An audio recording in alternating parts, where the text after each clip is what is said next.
வறுமையை விட்டு பாதுகாப்பு தேடும் பிரார்த்தனைகள்.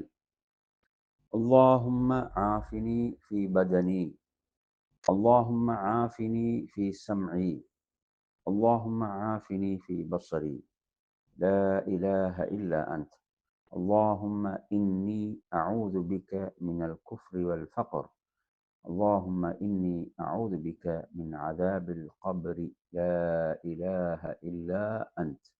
يا الله, என்னுடைய உடலில் எனக்கு ஆரோக்கியத்தை தருவாயாக. யா அல்லாஹ், எனது செவிப்புலன்களிலும் எனது பார்வையிலும் எனக்கு ஆரோக்கியத்தை தருவாயாக. வணக்கத்துக்குரியவன் உன்னை தவிர வேறு யாரும் இல்லை. யா அல்லாஹ், நிராகரிப்பு, ஏழ்மை ஆகியவற்றிலிருந்து உன்னிடம் பாதுகாப்பு தேடுகிறேன். இன்னும் கபரின் வேதனையிலிருந்து உன்னிடம் பாதுகாப்பு தேடுகிறேன். வணக்கத்துக்குரியவன் உன்னை தவிர வேறு யாரும் இல்லை.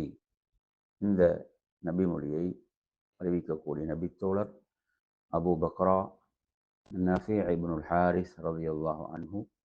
இந்த செய்தி அபூதாவுதில் 5090வது எண்ணில் பதிவாகி இருக்கிறது.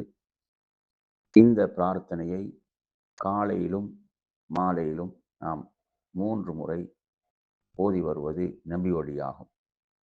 இந்த பிரார்த்தனையில் ஏழ்மையில் இருந்தும் வறுமையில் இருந்தும் பாதுகாப்பு பெறுவதற்கும் நமக்கு கற்றுத்தரப்படுகிறது.